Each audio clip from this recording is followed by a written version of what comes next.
Right, good morning and welcome to the Audit and Risk Committee of 25th of June 2025. We'll start with apologies, please. Thank you, Convener. We have an apology from Councillor Chan with Councillor Duff substituting. Can I just check that we have Councillor Harvey online? Yes, I'm online. Sorry, my camera's not working right now, but I'm online, yeah. Thank you. All other members are present in the chambers, Convener. Great, thank you. Can I ask if members have any declarations of interest?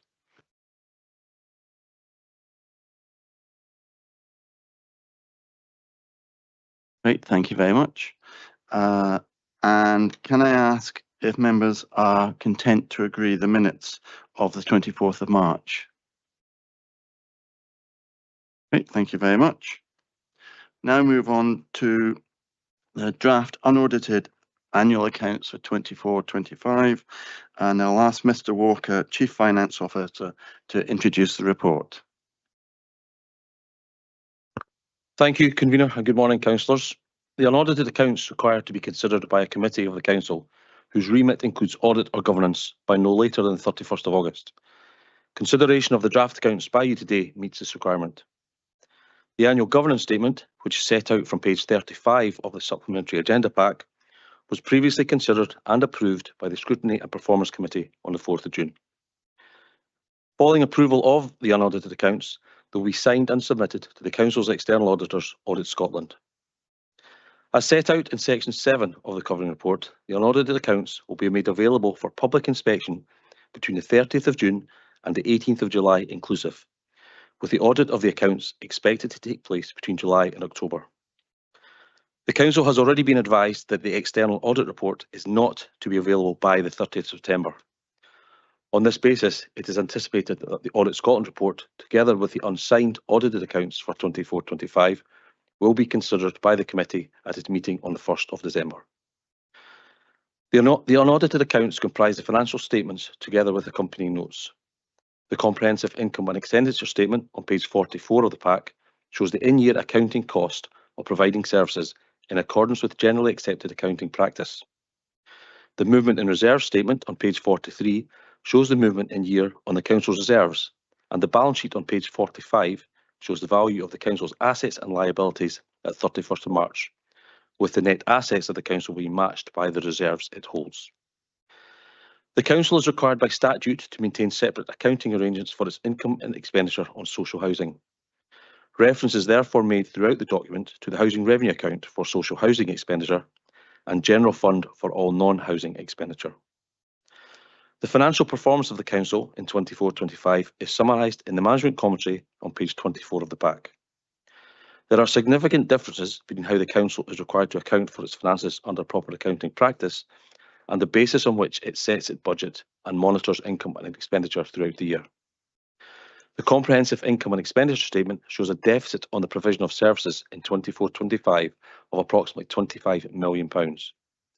However, this figure includes accounting adjustments for depreciation, pension liabilities, and other items which do not impact upon the cash-backed reserves of the Council.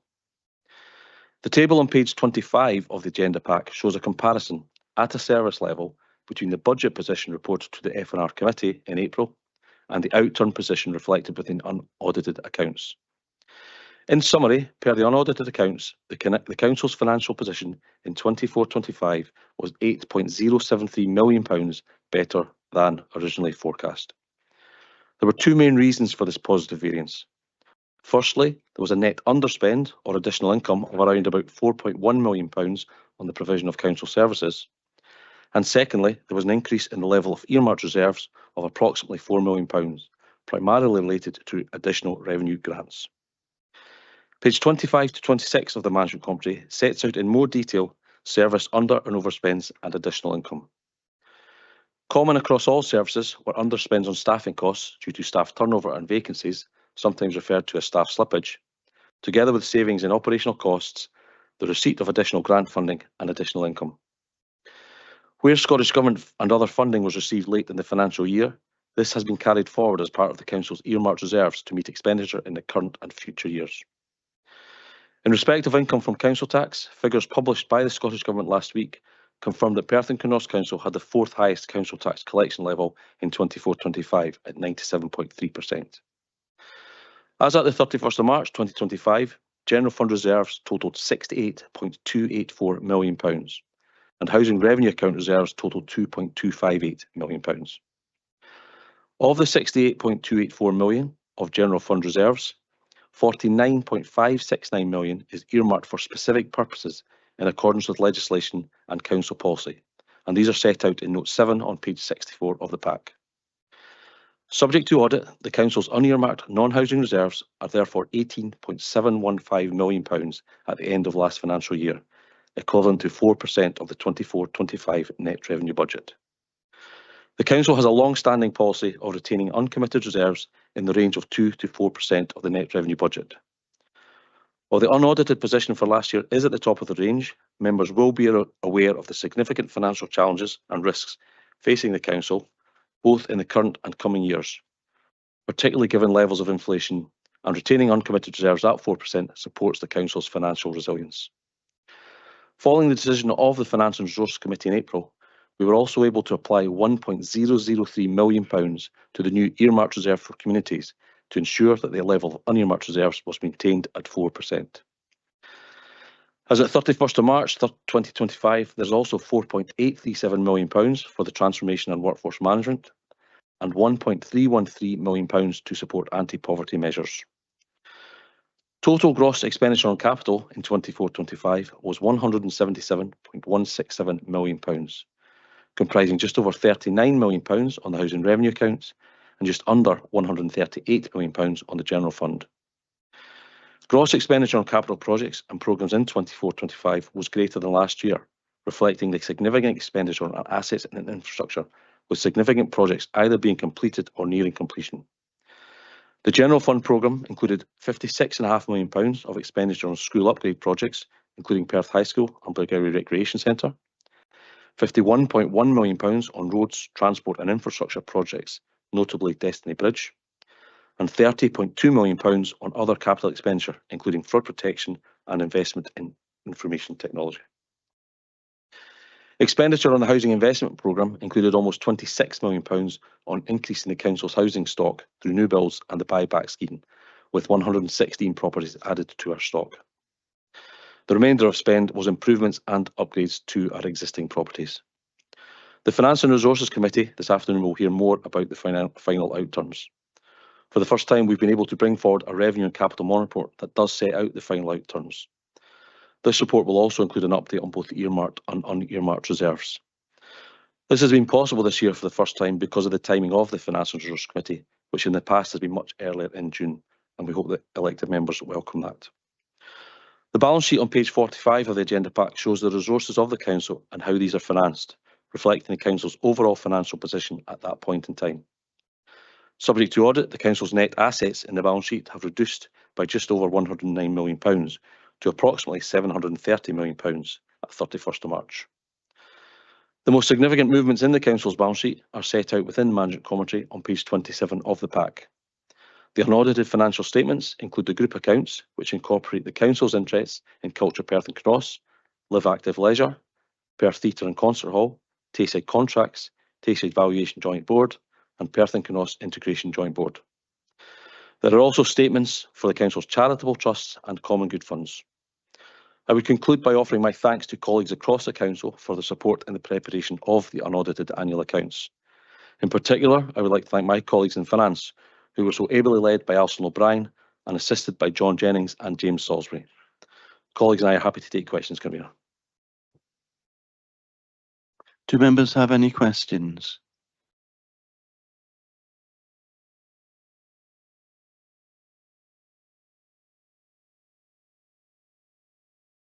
I have a question. In 2022 or 2023, the auditors raised the issue of componentisation of infrastructure. Has that been resolved at all? Alison, are you able to prepare an answer, or James? I'm happy to start. James might want to come in. Thank you for the question. I think my understanding is no, we still have not implemented it. We've not been required to implement the infrastructure issue. And we still have statutory mitigation to cover us, which means that we don't need to implement it in the accounts. I haven't seen any recent updates on that. I don't know whether James is more involved in the capital, if he wants to add anything to that. Nothing to add, I don't think, Alison. That pretty much covers it. I've not heard anything about the solution as yet. I think there's delays going on south of the border, which is, impacting on when a solution can be found. Great, that's super. Thank you very much for that very kind answer.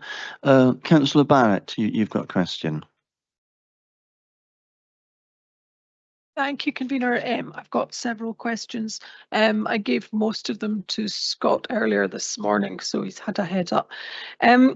On page 16, section 5, paragraph 3 refers to the improvement service. Just for clarification, I think it might be good if there was an explanation of what that is.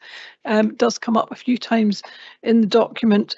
And where it's referred to on page 23, we talk about community engagements taking place, all supported by the improvement service. And it's not clear whether that's the Scottish Government one or something internal, so that's kind of relatively minor. On pages 16 to 24, the performance management and performance summary. Sorry, Councillor Barrett, do you want to ask the questions one at a time? Sure. Yep. So in response to the first one, clearly we'll take those comments on board and we'll look to incorporate them. Thanks, Scott. On pages 16 to 24, the performance management and performance summary data, I was comparing this with the audited accounts from December last year, and most of the data in there is 23-24 and not changed from those audited accounts. I just wanted to check two questions relating to that. Is it to be updated? And also, I found the narrative bullets and the key areas for improvement sections don't really seem to relate directly to the graphics at the top that show the KPI trends overview, especially when there's an unfavourable change. So again, could that be looked at and maybe made a bit clearer, please? So I'm happy to start the answer, and perhaps Mrs. Dott can join in afterwards. So you're absolutely correct. The information on performance is the same as last year. We had long dialogue with the auditors who were keen that we were able to include comparative data. Now, the comparative data for 24-25 won't be available till later in the year. So the audited accounts version that you see in December will have the 24-25 council data as well as comparisons. Louisa, do you want to add anything? Yeah, so the improvements and the narrative has been taken from the annual performance report that was taken up to council in October. There's more detail in the annual performance report about the specific KPIs and any kind of improvement actions that are required there. So there is further detail in that, but we can take that on board for the update in September for the audited accounts and maybe make those links clearer. Thanks, Louisa. I was just thinking about people who are coming at this cold and maybe not being able to understand or follow what exactly we're looking at. Will I go on to the next question? Okay. Just page 24, we've got references to the Community Investment Fund, but there isn't any reference to the Green Living Fund, which made a significant difference across communities as well. So, and that happened during 24-25, so it might be worth having a look at where that would fit in. So when we pick up the 24-25 information, we'll make sure that there is reference to the Green Living Fund. Thank you. And just to note, it's not a question, but I do welcome the increase in uncommitted reserves and the transfer of the excess to the reserve for communities. And just thanks to F&R for arranging that. I notice on page 30, I was surprised to see that it refers to the Scottish Government's dedication to creating a fairer, more prosperous and sustainable future for us all. I was wondering, should dedication not be reading the Scottish Government's aspiration to creating? Because sometimes their dedication isn't quite so obvious.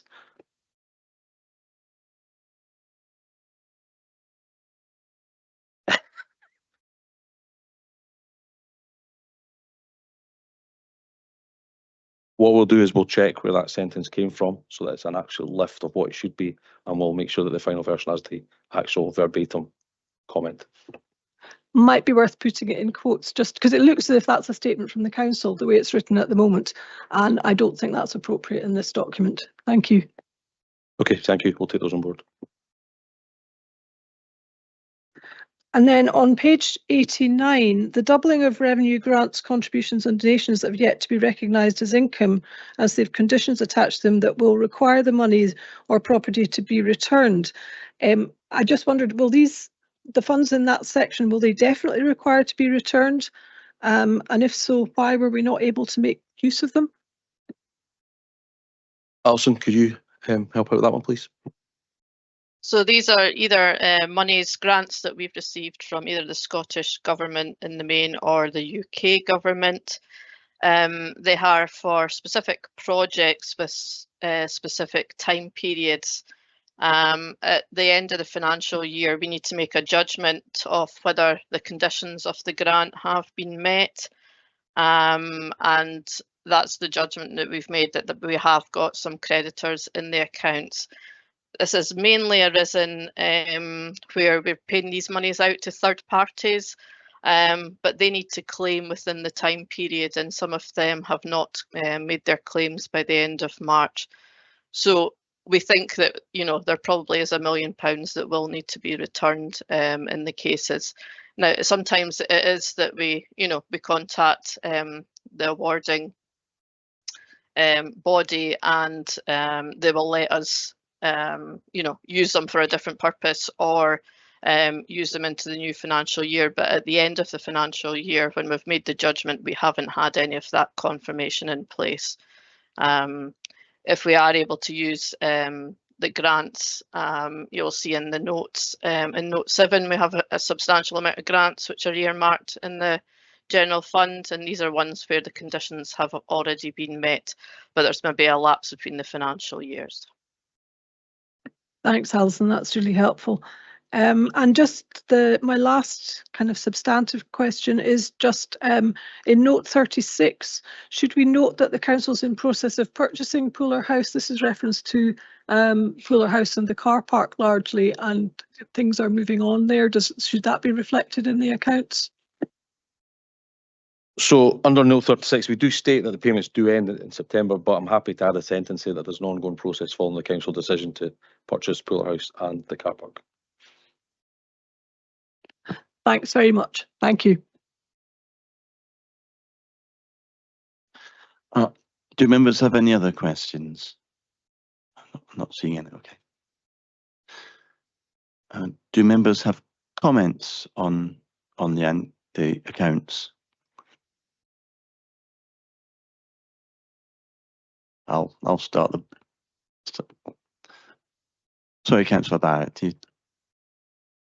It's okay, David. You go ahead, because you're always giving me a row for preempting what you're going to say.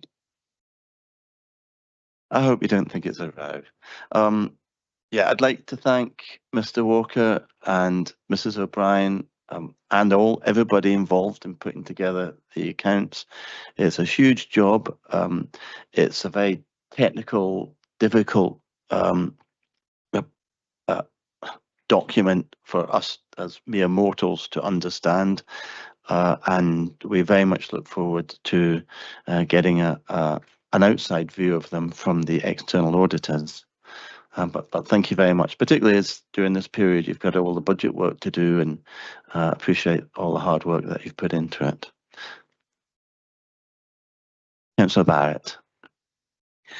Thank you, convener. Just to add my thanks to everybody, I do have some understanding of what goes on in the background and the massive amounts of work across the whole organisation, not just finance, but every other department. Every reference in here to strategic leads and the leadership team, but it goes right across. Everybody in the council has had some input towards this, even though they're not aware of it. And I'd just like to thank everybody for the massive amount of work, and good luck with the audit.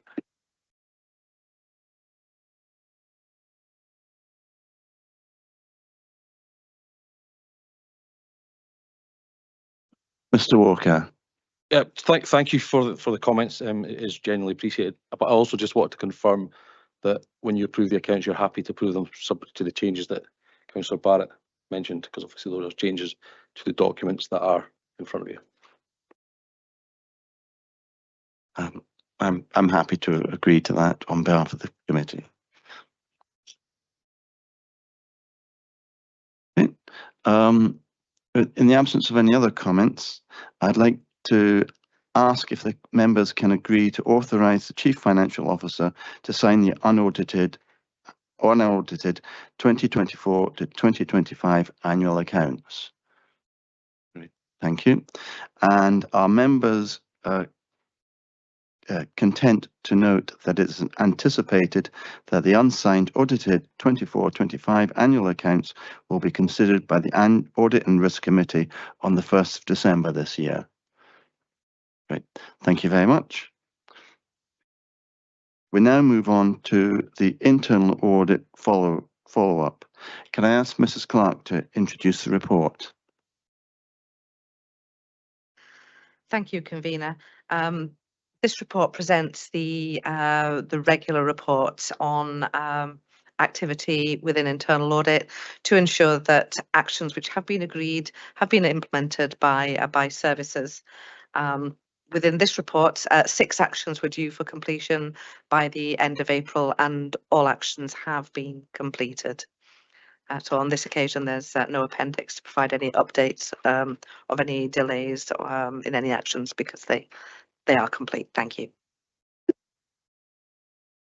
Do members have any questions to ask Mrs. Clark? Do members have any comments? Okay. Yep, it was a surprise not to see an appendix, but great news, so thank you for that. Can members agree to note the report? Okay, thank you very much. Now move on again to Mrs. Clark and to introduce the report on the internal audit update. Thank you, convener. This report provides an update on progress with internal audit activity. The team have continued to work on the internal audit plans for both the council and the integration joint board, along with supporting the National Fraud Initiative process. The team have also been involved with additional work, some of which is reflected later on in the agenda in the internal audit strategy and plan for 2025-26. Specifically, section 4.3 is proposing to refocus the internal audit work on the local employability partnership to consider wider aspects of external funding, and that's included as a separate piece of work within the strategy and plan. In section 4.4, I'm highlighting that the audit of procurement is proposed for removal from the 2024-25 plan. The focus on this area had been intended to be around payments to third parties, but this has been highlighted as a work stream within the Strategic Procurement and Commissioning Transformation Project, and quite a large piece of work is being undertaken in that area at the moment. As a result, I don't believe that internal audit review of this area would add any value, but it's something that would very much remain on our radar for future internal audit work, but not right now. So I'm proposing for that area to be removed. In section 4.5, I've highlighted a report which was considered by the Audit and Performance Committee of the Integration Joint Board just a couple of days ago on the joint equipment loan store. It was highlighted that that is of interest to this committee as well, from its operational point of view. So I provided a link to that report. Further to that meeting, during the meeting, it was discussed about a further audit report that would be of relevance for this committee. And I'm proposing to forward this round to everyone this afternoon. The report that was discussed on Monday relates to premises and property. So I will forward that round to the committee for your information. Because again, this is of relevance to Perth and Kinross Council as well as the IJB, although it was part of their planned work. And finally, I would highlight that at section 5.5, there's a paragraph around Mosaic implementation. Internal audit kept an overview throughout the process of Mosaic's implementation, and I've had discussion with external audit colleagues about the work that they will be undertaking as part of their year-end work on controls and on governance and for the final accounts. They have advised me that they are seeking specific assurances regarding reliance placed on the system as part of their work. So I'm not proposing to undertake any other work at this point until that has been concluded. There may be something that comes from that, but at this point, I'm not proposing any other work. I'm happy to take any questions or comments on this report. Thank you. Do members have any questions on the report?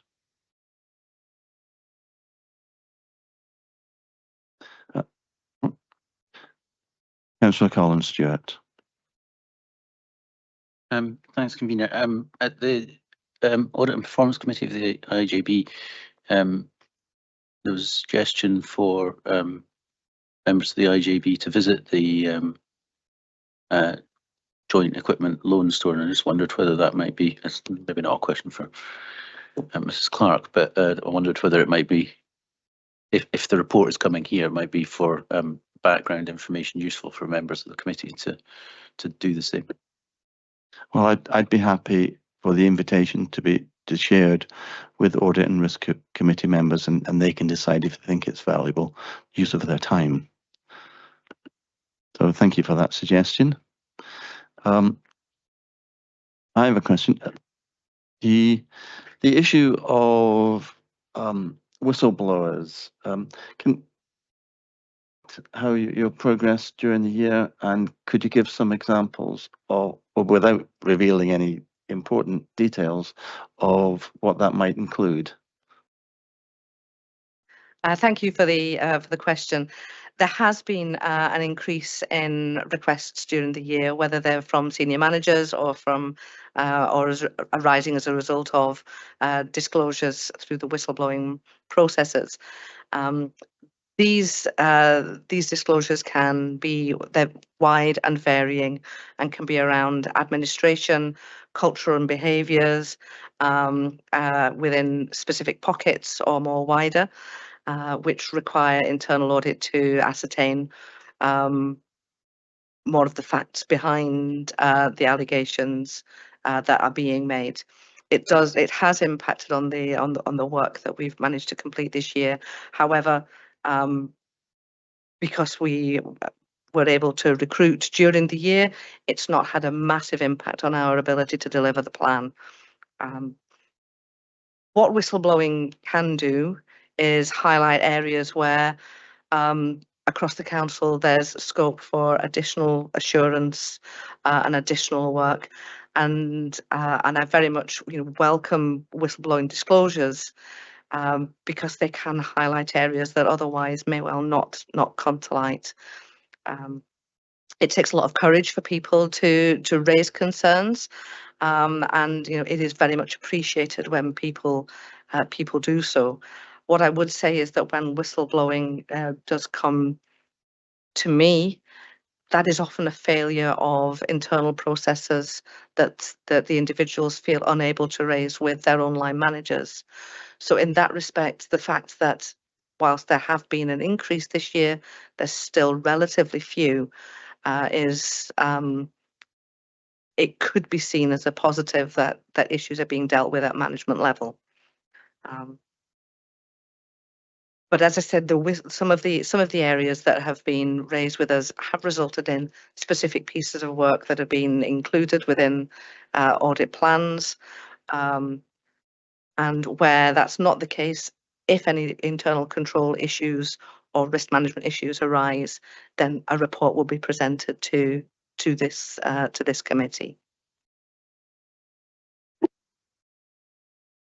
Councillor Grant Stewart. Thank you, Convener. Ms Clark, can I return to the mosaic? We've had that implemented fairly recently, and I know that our Tayside partner in Dundee City have had mosaic running for a considerable amount of time. Do we link up at all with the auditing services there about any particular issues they've had with mosaic? Thank you for the question. Oh, I haven't done as yet. The overview that I had was really around the implementation of the system rather than its ongoing application. I will await the outcome from what external audit colleagues discover as part of their work to see whether or not any additional work needs to be done on that system. Thank you. Thank you for that clarification. Do members have any other questions? Okay. Do members have comments to make? Oh, Councillor Colin Stewart. Thanks, Convener. You mentioned that some of the unplanned work was around whistleblowing disclosures. But in the report, there's mention that there's a significant activity in relation to unplanned work. And some of that has informed the proposed audit plan that I think we're considering later on the agenda. I just wondered what areas of unplanned activity, other than the whistleblowing disclosures that you've already mentioned, what type of areas do those come in? Unplanned activity can come from a variety of sources. It tends to be internally from senior managers or team leaders within the service asking for our advice on whether it's on specific areas of internal control and risk management and governance. Some areas require more work than others for us to consider. Often these responses are relatively quick and straightforward, but some does require us to have more of an in-depth, look under the bonnet of what issues people are trying to deal with. So there's an increase in those numbers, which is welcome, but those wouldn't necessarily lead into full-blown audits. And just to understand, I don't recall us getting, I think the report says that any control issues arising would be presented to the committee, but I don't recall any. So I'm assuming that in those unplanned areas of activity, we're assured that there is not a lack of control, because otherwise we would have seen it on the agenda. That's predominantly correct. There's some areas have informed the plan, which we're considering later, and there's one other area which may result in a report coming shortly. Thank you. Councillor Duff.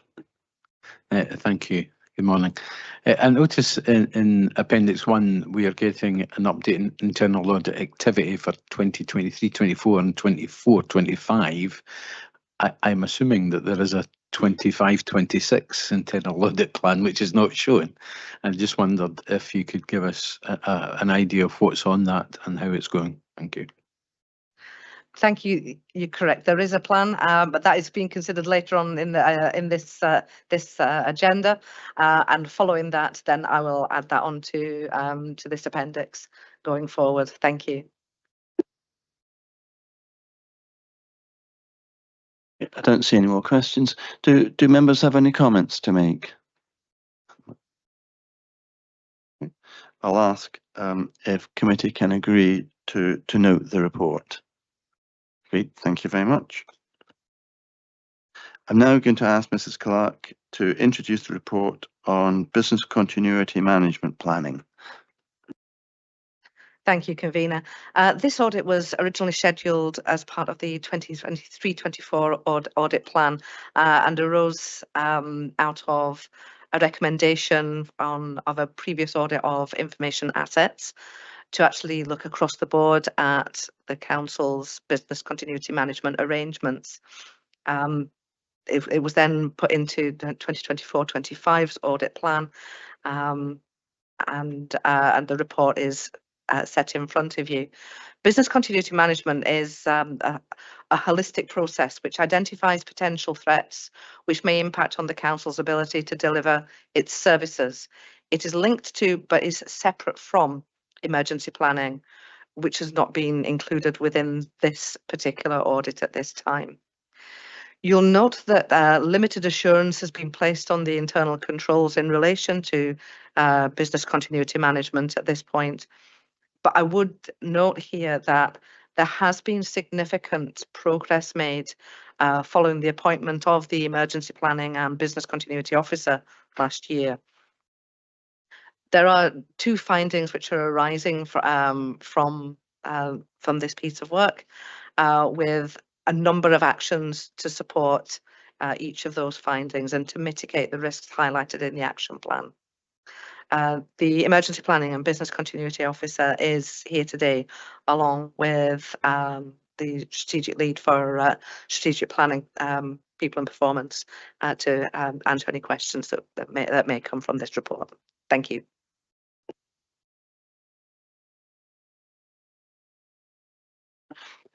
Councillor Collins-Stewart, I think you're first. Thanks, convener. I think it was the last meeting of the Scrutiny and Performance Committee. We considered a private paper regarding cyber security. It was exempted from public due to the nature of the planning in there, or the reporting in there. But it was quite eye-opening in terms of the potential risks from cyber attacks and something. And I just wondered, I did a search throughout this report. It doesn't mention cyber security, and I just wondered whether that was rolled into the audit of business continuity management, because it could have a significant effect on business continuity. Thank you for the question. There is a separate and a standalone business continuity plan for cyber, which we've not reflected the detail within this report, as we haven't across the board for all the individual business continuity plans which are in place. But I just wanted to check that it was an area that had been considered as part of the audit.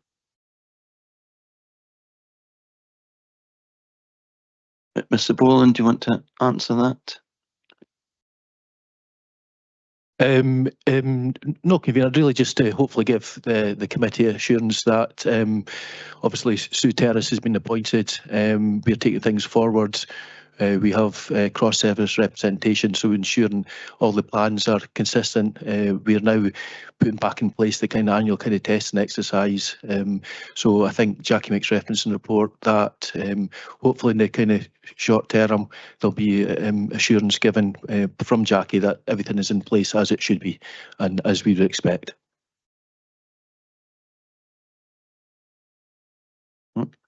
Councillor Collins-Stewart. Councillor Barrett. Thank you, convener. Two questions. One is, would the cyber attack on East Lothian Council have been regarded as a major incident, and did that impact the internal audit work that we did on this? Thank you for the question. That wasn't a focus of the work in this audit. In this audit, we were looking across the whole organisation to look at the business continuity management arrangements that are in place. I'm separately aware of the activity that's taken place in that regard, and I think has probably been covered as part of the scrutiny and performance paper earlier this month. Thank you. Thank you. And my second question is about 6.7. I strongly agree with the recommendation about the revisiting the business continuity plans in 26-27. And given the sensitivity of this and the importance, I was just wondering if that would be done early in the 26-27 cycle. Thank you. Thank you for that. I would want to ensure that the service has had the time and the space to undertake the full annual review process, which will be in place. So I would anticipate that it would follow on from June, so probably second quarter in 2026-27, but certainly I would anticipate it being in the first half. But again, as I say, to allow the reviews to go through, that would be a sensible place to be. Thank you. Thank you. Councillor Collins-Stewart. Thanks. Just to double check, there were, in terms of business continuity management, there was to be a procedure finalised with a timeline of May, and I just wondered if that was complete.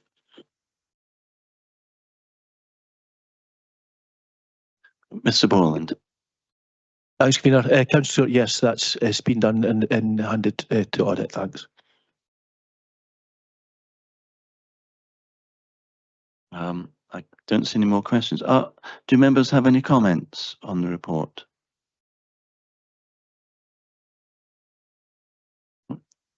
Councillor Barrett. Yeah, just to say that given the ever-changing circumstances and threats that we face, I find that the arrangements in that have been highlighted here for the management and review, the management of the review and update of the business continuity plans is reassuring. And I just wanted to thank Sue Terrace and everyone else who's involved in getting this up and underway. Thank you.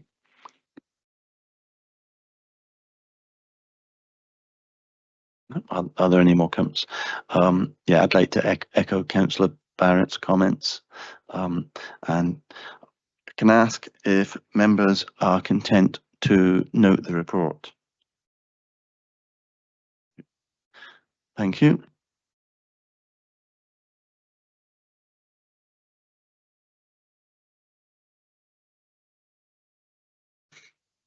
Now ask Mrs. Clark to introduce the report on internal audit, annual report and internal audit opinion.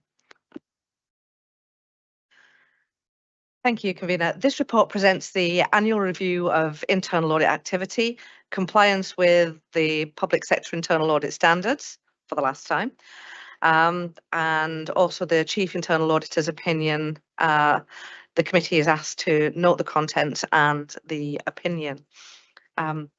I think the report is relatively self-explanatory and covers areas such as the internal control framework, internal audit planning and outcomes for the year, a review of the adequacy of the follow-up arrangements and of the Audit and Risk Committee itself, the compliance with the public sector internal audit standards in year, including the outcome from the external quality assessment, which was reported to this committee in March, the counter fraud and corruption activity, and finally the Chief Internal Auditor's opinion, which is that reasonable reliance can be placed on the Council's arrangements for risk management, governance and the systems of internal control.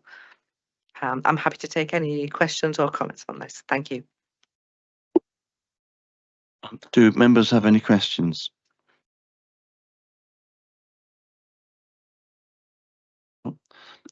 Councillor Barrett. Yep, just looking at the point in 10.7 about the case of money laundering, did this increase our confidence that our controls were working, or did it indicate areas where we might need to tighten things up a bit more? Thank you for the question. It has provided reassurance that our controls are in place and are operational. It's rare that we have any instances flagged which may be money laundering, but on this occasion we did have one which was referred on to the relevant authorities to take forward, which was suspicious activity. which may indicate money laundering. I can't say that it definitely was, because those investigations take place out with and are not reported back. But it does give assurance that that our staff are aware of the indications of potential money laundering, which is reassuring. Thank you. It is. Well done, them. Councillor Duff. Thank you very much. My question is about 10.3, the National Fraud Initiative. I just wonder if you could give us a little bit more detail about, what that looks for, if you like, and I appreciate you're probably in the middle of the current one, but in past ones, has it thrown up any evidence of significant issues for us? Thank you for the question. The National Fraud Initiative is an exercise that takes place every 2 years and is a massive data matching exercise throughout the UK public sector. There are many data sets which we upload to check against, including our housing records. We upload our payroll records, our creditors, and there's a big matching exercise which takes place and highlights any areas where there could be errors or there could be frauds. As part of that, this is risk analysed by risk as to how close the matches are. So, for example, if there's a match against an individual and the national insurance numbers match, then chances are it's quite a close match. If the match is by address, it may well not be quite as close because people do move, and particularly in areas such as Edinburgh, where flats have different addresses that although they're the same, whether they're flat 3 on the second floor, there's some complications there where the matches are not as reliable. But our within Perth and Kinross Council, our teams then do a risk assessment. All high input, high risk matches all are examined, and then a proportion of medium and low risk matches are identified as well and reviewed to see what's coming out. And following each exercise, I provide a report to this committee. We don't have a massive amount of outcomes. The majority of our outcomes tend to be based around a set figure which is applied for blue badges. When blue badges are matched against the register of birth, deaths and marriages, then that can highlight a good number of blue badges which have not been returned to us and therefore may well be out in the community and being used. That is the predominant place that we have issues. We don't have many matches which relate to housing benefit fraud or anything like that. Okay, thank you. That's very reassuring. Thank you. Do members have any other questions? Do members have any comments? I'd like to thank Mrs. Clark for all and her team in the internal audit department for all the work they've put in over the year, and it was a great pleasure to receive such a positive report from the external auditors. So thank you very much for all your work. Now, can members note the report and specifically the audit opinion of section 11, which states that reasonable reliance can be placed on the systems of governance, risk and internal control for 24-25. Great, thank you very much. I'll now ask Mr. Borland to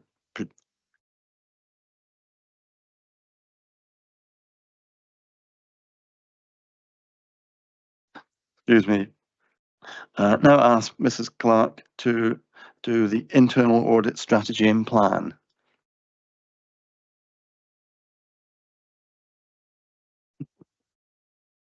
excuse me, ask Mrs. Clark to do the internal audit mandate and charter first. Thank you.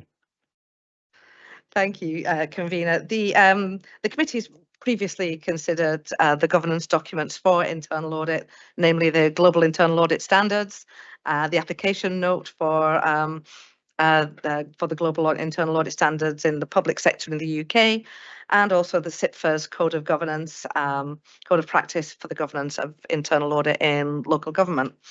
There's a requirement within those documents for the Council to consider the mandate and charter, and this document that's presented here does just that. The document is based on the model template from the Institute of Internal Auditors, with some additions based on the application note and the Code of Practice. This document will be reviewed annually and brought back to this committee, but I'm happy to say that based on our previous charter, there's been no real changes in substance that were required as a result of the new standards. But I've presented it in such a way that it does demonstrate that our conformance with GIAS in the public sector. I'm happy to take any questions on this. Thank you. Do members have any questions? Councillor Barrett.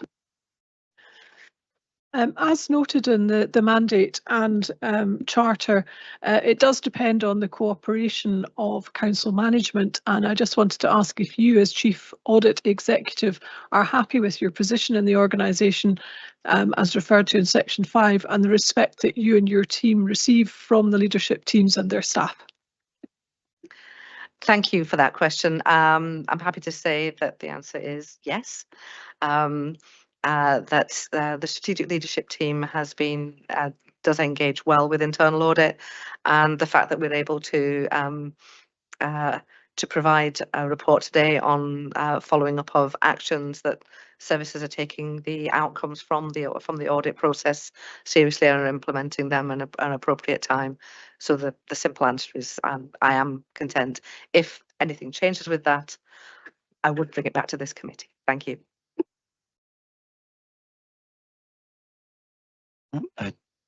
Well, I'd like to thank Liz for such a good question. Thank you for that. Do members have any comments to make on the report?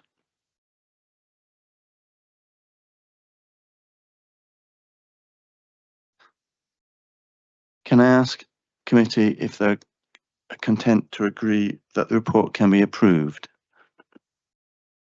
Thank you very much. We'll now ask Mr. Boland.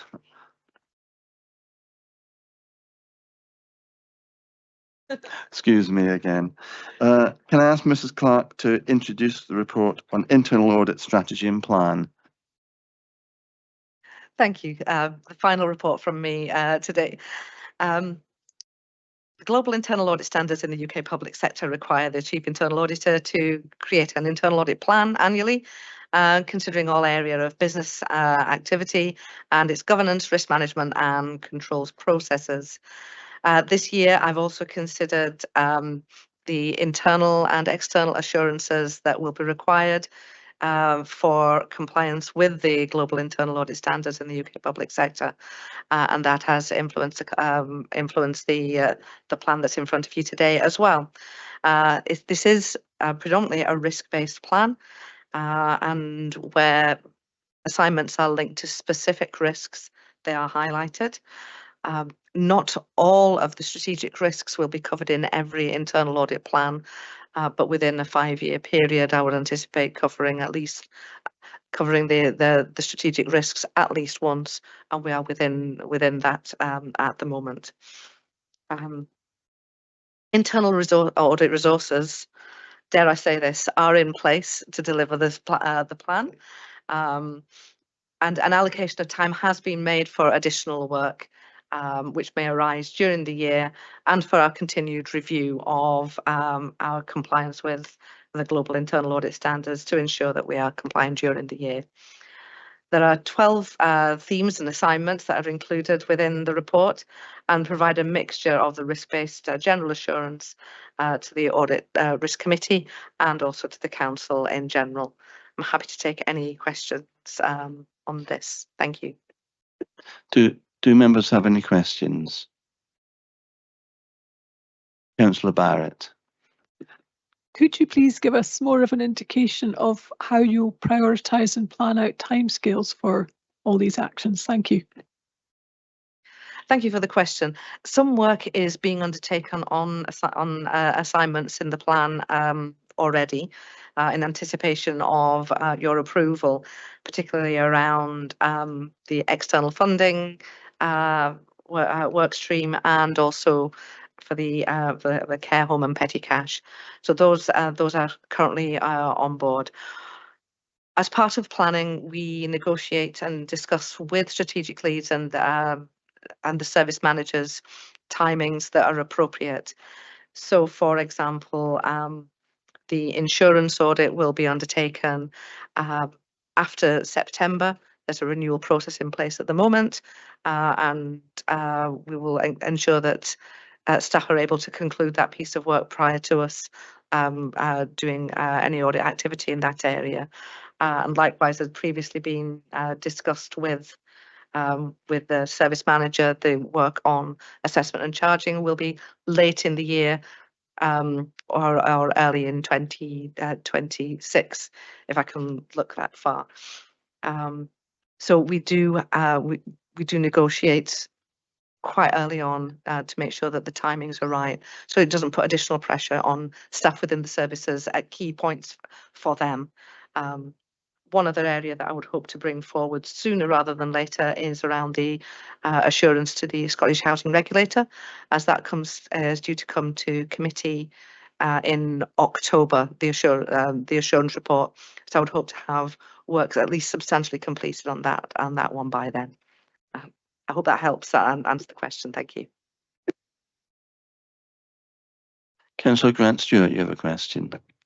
Thank you, Convener. In section 4.3, you were telling us of the importance of internal audits and the verification of implementing actions. I was wondering if you could help me understand the allocation of resources, please. The allocation of resources to that is something which kind of is ongoing. We have a database which records all actions that have been agreed from audit reports, and a member of my team then contacts the individuals, the responsible officers, to ask for progress reports and to ask for the agreed evidence to provide us with the assurance that the actions have been undertaken. On some occasions, we ask for a bit more, particularly where it is something which is going to be a routine. So where something is going to be a routine put in place in, example, April, we will then go back in June and say, can you actually also provide us evidence that you've done this in May and June as well? So in terms of resource, we ensure that there's resource there to do that. But from the follow-up report earlier today, you'll see that services are providing us with that evidence. And it actually takes a lot longer to assess evidence than it does to when services say, oh, we've not quite finished it yet. So that does we do dig in and make sure that the evidence looks like it's mitigated the risk. But it's a balance so that we're not redoing the audit. But that's why we do try and articulate what evidence we're expecting to see. Thank you.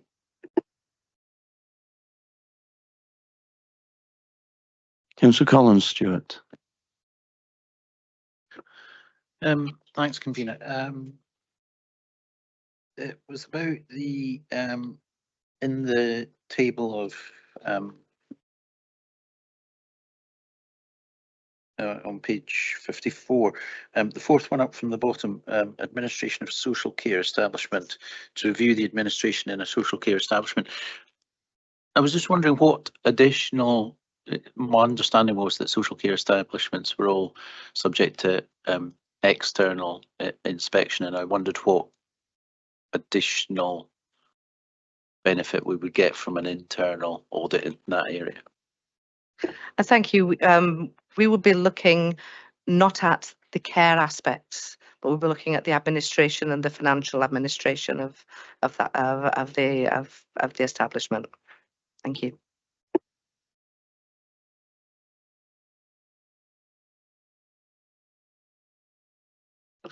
Thanks. And another one on a separate topic. I might be missing it, but in the list, the 25-26 plan here, referring back to the internal audit update, where we were talking about the local employability partnership being refocused as part of the review of wider external funding processes to be included in 25-26. Is that the economy development and planning 1-3 down? Because it just strikes me that reviewing the arrangements in place for the application, assessment and disbursement of funds is slightly different to local employability partnership. Local employability would be services provided by the council or the health and social care partnership, rather than disbursement of external funds, I would have thought. Thank you. It actually covers both. Although the strategic lead portfolio is widening within the last week to include Greg's area and also housing and communities, because there's been an internal reorganisation. But as part of review of external funding, what we're looking at is the grants that are coming in, whether it's No One Left Behind or the UK Shared Prosperity Fund or whatever, to look at how we are managing the whole process from the initial application or initial expression of interest through the assessment and approval processes, either through the local employability partnership or the or any other governance group, through to the disbursement of the funds, whether that is for internal projects and external projects. So it will cover all aspects, which is one of the reasons for the refocusing, that there's more than just the local employability partnership, which is involved in the assessment and allocation and monitoring of those.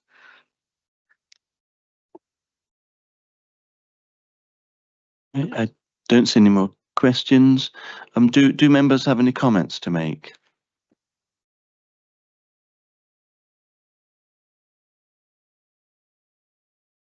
This would have been the proper time to thank Mrs. Clark for all the work, rather than item 8. But thank you very much for all your team's work. Councillor Barrett. Just like to add my thanks for the reassurance that the work of our excellent and very well led internal audit team provide to us all.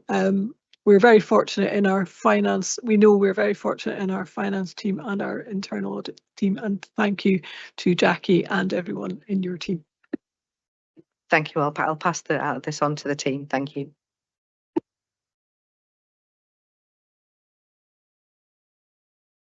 At last, I think we can move on to Mr. Boland's report on strategic risk annual report.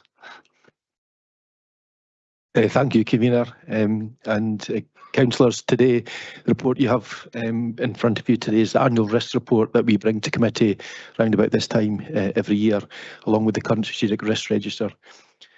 Several sessions this year have taken place with the strategic leadership team to review the strategic risk register. We've looked at benchmarking information from other local authorities, the scoring across the organisation to make sure it's consistent, and if there are any new and emerging risks. As a result, there have been some changes, but no new risks identified, although some risks have been refocused and some scoring has changed. This report also provides a summary of other risk activities throughout the year, such as development of the risk profiles for the transformational projects, review and redevelopment of strategic lead area risk registers, key performance activity and further training within the team, as well as joining the Tayside wide risk management group. It also highlights some next steps for the year ahead, which includes the revision of the risk appetite statement, and we look to review the corporate plan as we look to review the corporate plan and our priorities later in the year, and further developments will take place with PK performance, namely looking at kind of risk reporting dashboards through Power BI. Louisa Dott, our team leader for risk, is alongside me here, and we will try and answer any questions. Thank you. Do members have any questions? Councillor Grant Stewart. Thank you. Under the heading Strategic Risk Review Process 4.1, I was wondering if I get a bit better understanding about risk trained officers. Mrs. Dott. Thank you. There's a cohort of staff across the organisation that have been trained in the management of risk, where that's an actual qualification. So there's about 10 of us, I think, across the organisation. And then with the change to the new kind of operating kind of models within Greg's portfolio, there's been some training from the risk practitioners to some of the new people within the team as well. Could have a follow-up, convener? That was useful, thank you. And I'm wondering what's the relationship with the risk owners from the trained officers? Thank you for your question. Each of the strategic leads has a business partner within Greg's team that look to support in terms of the risk and the performance kind of arrangements. So that kind of takes different form for kind of each strategic lead, but some of the business partners go along to kind of the monthly management team meetings and go through sort of the risks that are associated with their area, as well as their performance information. So is it my understanding that the risk trained officer is there to support the risk owner? They don't take ownership of the risk? Yes, that's correct. The owner has their responsibility and the trained officer is there to support.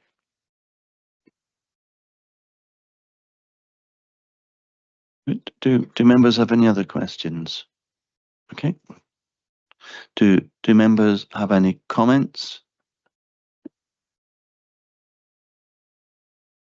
Okay, I'd like to just comment that this is an incredibly important report. It's a chance really to try and look over the horizon and just see what risks may or may not be coming up and do what we can to mitigate them.